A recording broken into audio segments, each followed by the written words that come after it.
afternoon, everybody. It's Friday at noon PST, and this is the Junk You Should Know show with Dr. Heather Denniston, aired on wellfitandfed.com. When you get here, give us a thumbs up or hearts or a hello. I'd love to hear from you and know that you're visiting today. And today we're going to be talking about posture. Posture. The Junk You Should Know show does air every Friday at noon. And we discuss all sorts of topics on fitness, nutrition, wellness, and I am always eager to have your topics.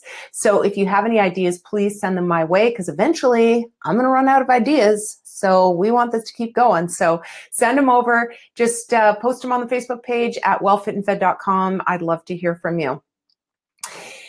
So the last two shows this is just episode 3 of the Junk You Should Know show. And let me tell you a little something funny first is I do a dance party just before I go on. And I was thinking we could do a pre-show dance party.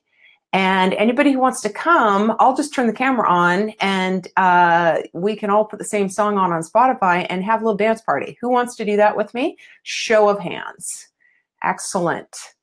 So anyway, yeah, I do dance party before I go on because it gets my energy and my head clear and energy up. And well, I just like to do it. So that would be fun.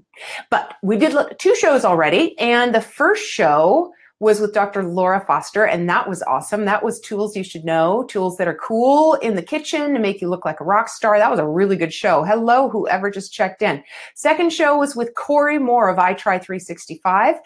Awesome show that was, talking about mobilizing your inner athlete. And that was a great show. And one of the takeaways from there that I liked is Corey and I talked about the fact that with fitness or nutrition or whatever it is, keep the tiny promises you make to yourself, because each time you build a tiny promise, your neural plasticity leans and builds toward continuing to keep promises to yourself, instead of every time you break a promise to yourself, I'm not going to go to the gym, I'm going to skip that healthy meal, I'm not going to prep my smoothie.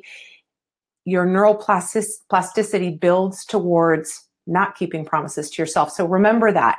And go back and watch those 2 shows. They were really great. Today, it's just me. It's just me hanging here on the Junk You Should Know show. And I'm going to be talking about posture. So please throw your questions at me. And I know I don't have a guest today, but I still hope lots of people tune in and join me. And we can collaborate together on posture, because it's kind of an important topic. And you're going to find out why. I remember being in school, and I actually went to a boarding school when I was young, and I can remember the teachers making a very big deal about sitting up straight in your desk. You weren't allowed to slouch. You had to sit up straight. About my mom making points of stop slouching, stand up straight. I can even remember, and this will date me, I can remember, it was of my own accord, I wasn't forced to do it, carrying a book on my head, because that's what all the models did, right? To stand up straight. So posture used to be something that we acknowledged a little more regularly. And it seems that it became a battle we no longer fought. I don't hear parents really working with their kids to make them sit up straight. I know in the lobby of my office, when I had a chiropractic office, there were always kids slouched way down, butts almost off the edge of the seat, necks fully cranked forward, working on their phones. And the parents just didn't seem to make it a point. And I think a lot of that has to do with the fact that we don't, as a public, understand the devastating effects of poor posture, not just on us structurally and aesthetically, but cognitively, and many, many other things that get affected when our posture is not what it is supposed to be.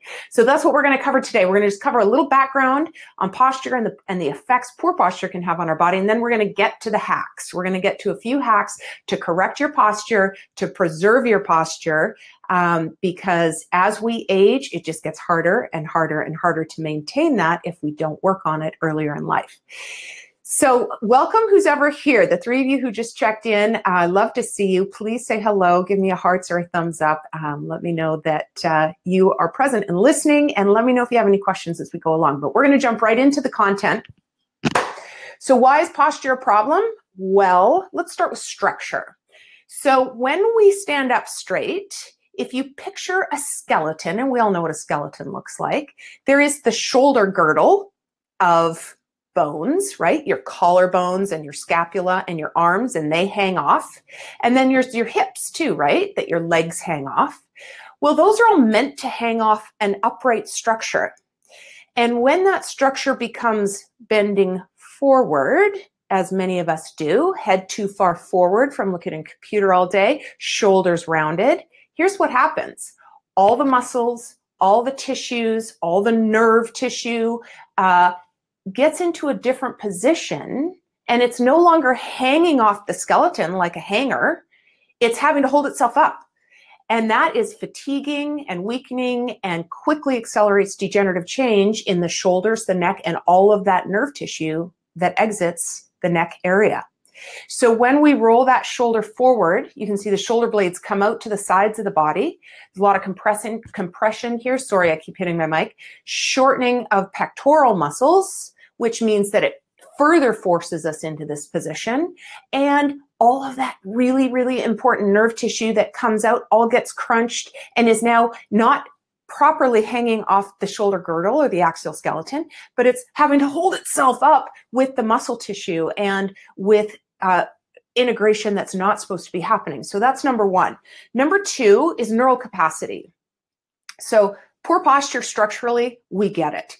And I'll tell you, I've had my phone out a couple times when I've seen a gaggle of girls, 14, 15, 16, and they're on their phones and they're like this. And if they could only see what it looked like, how it affects just their overall presence, boys and girls, and men and women, as I said, I see it in my lobby all the time, that it can really affect us structurally, and it affects mood, it affects confidence, it affects a lot of things. So that's what I was mentioning about structure. Now, neural capacity. There's a study out of aging neuroscience that tells us that seniors who stand up straighter have superior cognitive function than those that slouch.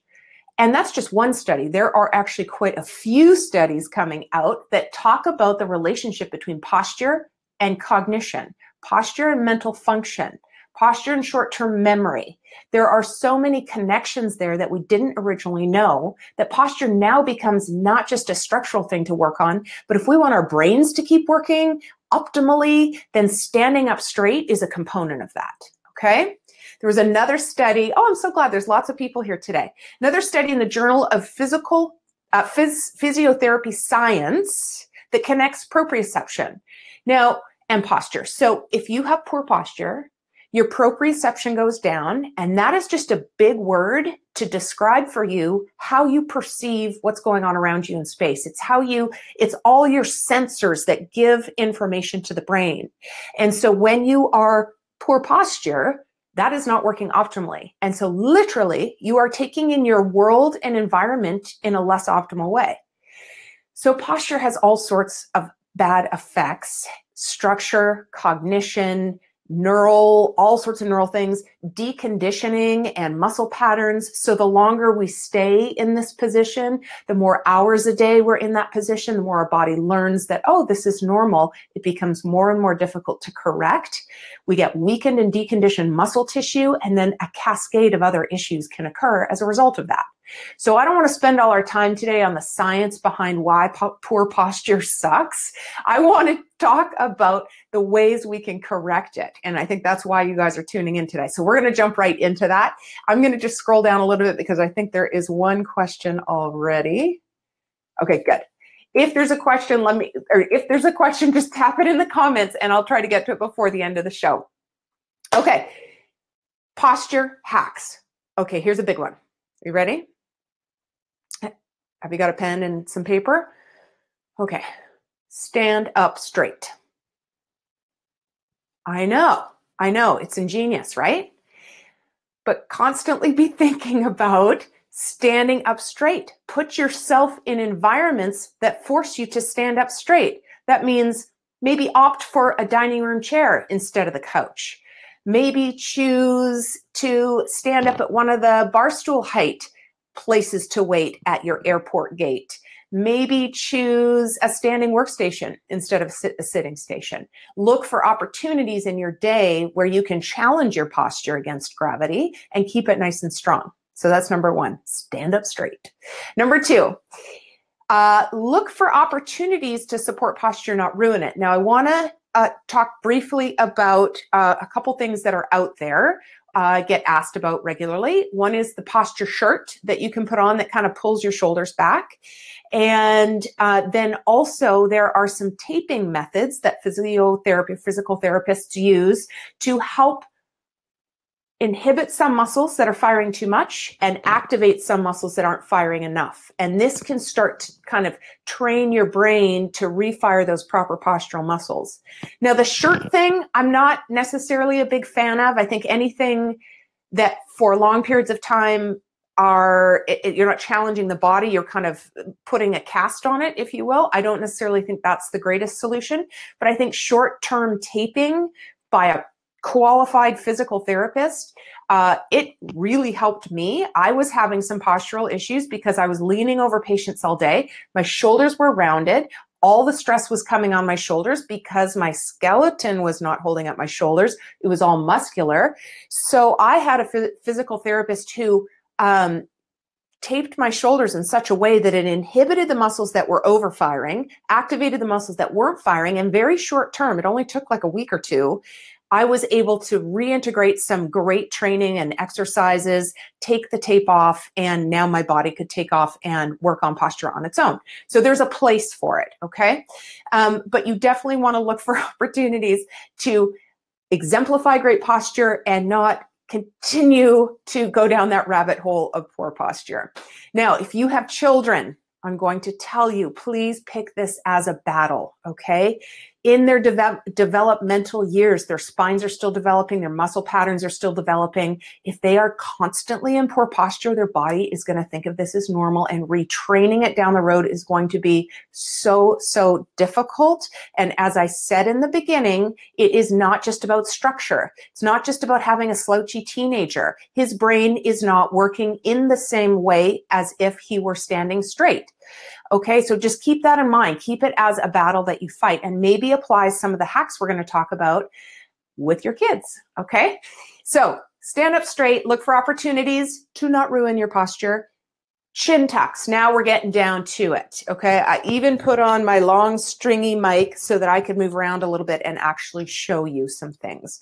So the very first basic postural exercise is get yourself against a wall. You can also do this in the car.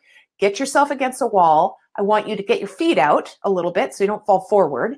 Get your feet out, give yourself some good stability, and then flatten your low back against the wall. And then what you're going to do is you're going to just tuck your chin like this and pull it back. And I'm going to show you in a bunch of different ways. We're not doing this, okay? We're tucking and pulling back. And what that does is it stretches up that mid back. It gets the head back over the shoulders, which is where it's supposed to be, and it signals to your brain, oh, this is a position that is good and optimal. So from the side, you hold on. Okay. From the side, you want to get against a wall, flatten that low back against the wall, and then you're going to tuck your chin and just bring it back over your shoulders. And if you do this against a wall, you are going to be able to feel that between the shoulders. Because guess what? Most of us, our ears, if we dropped a plumb line to the floor, it would fall well in front of our shoulders. What's supposed to happen is if you drop a plumb line, it's supposed to hit right through the shoulder. So as you're walking around, think about just gently, not with a lot of force, just gently pulling that chin back so that those ears are nice and balanced right over the shoulders. That's number one, chin tucks. Again, these are great car exercises. So if you're sitting in your car in traffic or whatever, headrest right behind you, go ahead and tuck your chin, push back against the headrest. And this is an exercise I call a grape squisher, because you only want to use enough pressure to squash a grape, okay? Not too much. Just enough pressure to squash a grape, and hold for about 20 seconds. Those are called grape squishers, and that's what I encourage you to do in the car, but again, you can do them against the wall as well. Shoulder blade squeezes. Here's my whiteboard. Okay, are you ready? Shoulder blade squeezes. Now, here we go. Whoa. These are your shoulder blades, okay? And right here are muscles your body knows very well. So if you squeeze your shoulder blades together, that's what's firing about 99% of the time. The problem is with a proper shoulder blade squeeze, we want to fire those muscles down lower. So here's the visual image for you. When you squeeze those shoulder blades together, I want you to think of those little tips that I just drew, and you are going to tilt them together and push them in your back pockets. Okay, so this doesn't happen. You're not going to bring the shoulders up. In a mirror, your shoulders really shouldn't even move at all. So here's me doing it. I'm tilting my shoulder blades together and I'm pushing down into my back pockets. Now, if from a visual standpoint, that's just too confusing, another way you can do it is if you sit and you put your hand on your thigh, grip your thigh and pull your hand back. And guess what? That fires your shoulder blade. And so if you put your hands on both thighs, slightly push down and pull back, you will feel that your shoulder blades pull back and down. And that's great training to help bring those shoulder blades back around onto the back instead of around on your sides, which is where for a lot of us, these shoulder blades are residing, which they shouldn't be. It's just because we're like this all the time. So if we can get those shoulder blades back and down, it immediately opens all of this up, right? Okay, so another posture hack. A lot of times posture comes from tight pec muscles because we're in this shortened position all day and then we don't spend the time to open it up. So very easily you can put a hand on either side of the door, walk through and just hold it. And just about everybody knows that stretch. But another way to do the stretch is go high, medium, and low. And so every time you go through a door, pick one of those areas and walk through, hold for a good count of 20. So the more you stretch open those pec muscles, the more your shoulders can hang out on your back in the position they're supposed to be, and you are in more of an upright position and you can think clearly, okay? So that's shoulder blade squeezes. Now the wall stretch. This one's a little complicated for me to show you, but I'm going to give it a go. And let me just go up here. Let's see where we're at. Okay, so again, you're going to get against a wall. I'm going to be against my imaginary wall. You are again going to have your feet out, okay? And then you're just going to basically sit back against the wall. And you're going to flatten your spine. You're going to flatten your spine. Again, you should not be able to fit your hand through here against the wall. It should be right flat against the spine. And don't hesitate about getting your feet out there so that you can really get a good anchor on that wall, okay? Then you can do your chin tuck, pull it back.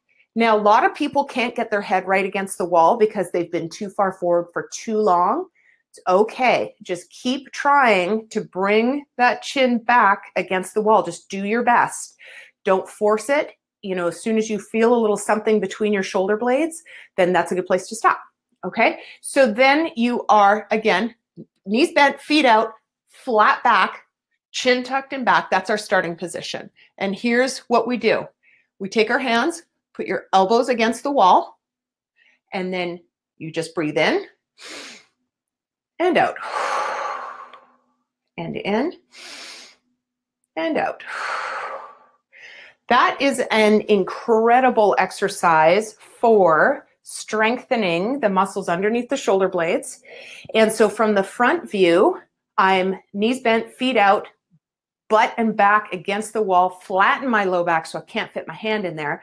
And then I just put arms out like this. And if you have a shoulder problem and you're hearing clunking, just drop those elbows and do it from here, okay? If you're still getting lots of clunking, then just a chin tuck is enough, okay? We don't want to clunk, clunk, clunk. That'll cause irritation in your shoulder.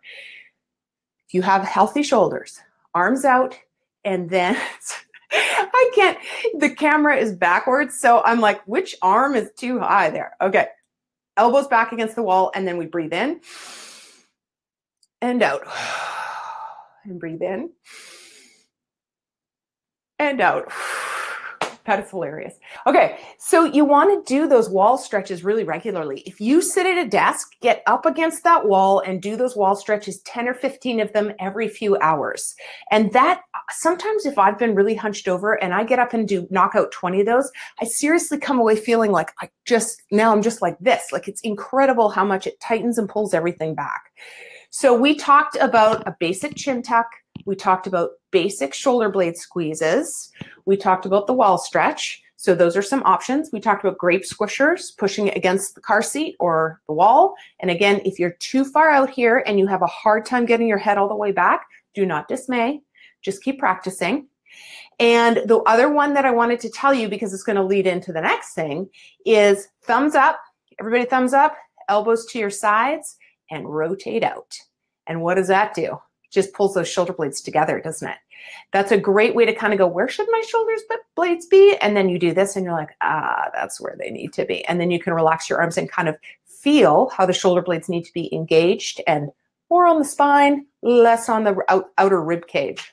Now, here's a little trick for you. If you want to exercise in such a way that is improving your posture, I have a great tool for you. A jump rope. Because guess what? When you have the starting position, look where my arms are, right? Perfect shoulder blade position, pulling those shoulder blades back. And if you jump in a good way, in a proper way, I will say, you want your arms down here, thumbs out, shoulder blades are rotated back, and it's just a flick of the wrist. It's just this, this, this, this, this. So then jumping rope becomes this incredible isometric exercise to strengthen posture, and it's incredible. So if you do nothing else, get your jump rope out and do a little jump roping while practicing pulling those shoulder blades back and down, and that's super effective for posture. Okay, so we covered, just need to see if I missed anything. We also talked about short-term taping, those crazy posture shirts and braces, not a big fan. Short-term taping, fan, but really we've got to get down to eliminating the posture killers in your life. You slouched on the couch, you in front of a computer, got to break that up. We have to add in some exercises that are going to help restore you back to what your natural body form wants to be, which is upright, shoulders back, head over shoulders. And that's the whole goal. So this is the whole thing about standing up straight, because again, it's not just about aesthetics. We've got neural impact, cognitive impact, we've got changing and degenerative change and all sorts of issues that can happen when our posture is poor. And let me just mention American Posture Institute, a company by Chris Burns, is an excellent resource. If you want to know more on posture, head over to API or American Posture Institute. That's a great resource for you. I'll put it in the notes below as well. And if there are no questions, or if you come up with a question later, drop it in the comments below. But please make sure to tune in next week, because I'm going to be on location. I'm going to be at the Chiropractic conference in California, and I'm going to be going through the coolest vendor stuff. And that will be really fun for you to see, because all the newest, latest, greatest in supplements, fitness, all sorts of fun stuff for chiropractors to implement into their office so that their patients have some additional advantages. And I want to share those with you. So tune in next week at 12. And also remember, please share this with your friends and family. I would love for this show to continue, and I would love for it to build. So if you like the content that you're getting, please, please, please just shout it out to your friends and family when you get the opportunity. And don't forget to click the link above, because I'm giving away 3 free gifts for watching. And I really appreciate your time in joining me, and I look forward to seeing you next week. Goodbye.